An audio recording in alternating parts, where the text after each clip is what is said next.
Hey everybody, the concept of creation ex nihilo, or out of nothing, is post-biblical. It's not found anywhere in the Bible. It's an innovation of the 2nd century CE, and specifically it developed within debates between Christians and others about the rationality of the resurrection. And there were two things that were in view in this discussion. One, according to the conventional Greco-Roman wisdom of the time, matter existed apart from deity. It was less than deity. It was not eternal. And so the notion of an eternal material resurrected body existing with deity was nonsensical. Additionally, bodies decompose. They could be consumed by other bodies and then expelled as waste. And so the idea that this body could be reconstituted in anything approximating the same body that existed before was also nonsensical. And Christians countered this in a bunch of different ways, but ultimately they came up with the idea that matter is not separate from deity. Matter is a product of deity, that God is responsible for the creation of all matter, and therefore it belongs to God. It can be divine, it can be eternal. And this required asserting that the whole universe was created out of nothing, which was a direct rejection of more conventional Greco-Roman wisdom about nothing being able to come out of nothing. But that was a handy Christian identity marker and also allowed them to say, our God is bigger than your philosophies. Now, two texts that are frequently cited from the Bible as being direct indications of creation out of nothing are Genesis 1:1 and 2 Maccabees 7:28. Neither of these actually promotes that idea of creation out of nothing. However, they can be better situated within existing cosmological worldviews that did not appeal to creation out of nothing.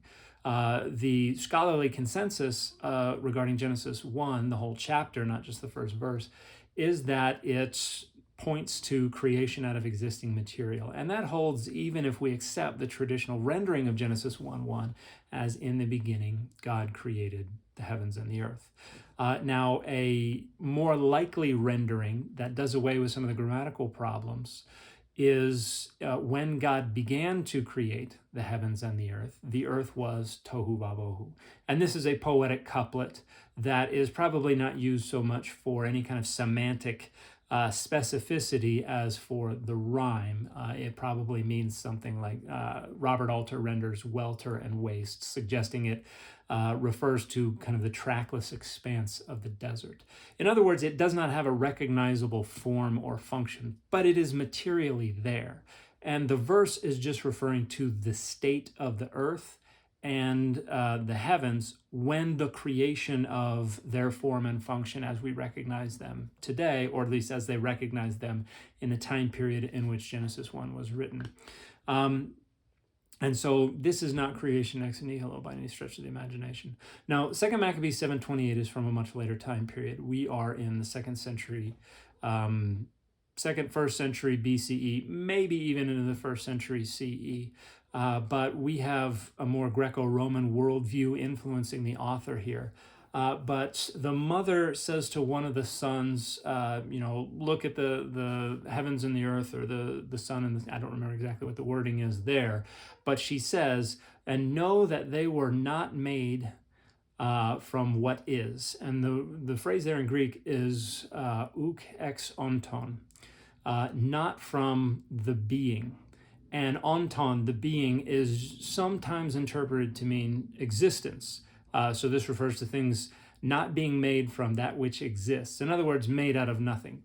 But that's not a good reading here, because this phrase is used elsewhere in Greek literature to refer to sexual procreation among humans.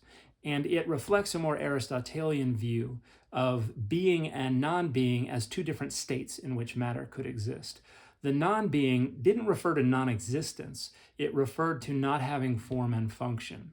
And to give something form and function, to make it recognizable, was to move it from the realm of the non-being into the realm of the being. In other words, this is probably, most likely, 2 Maccabees 7:28, referring to this Aristotelian idea of the earth not being made from material that already had form and function, but being made from material that did not.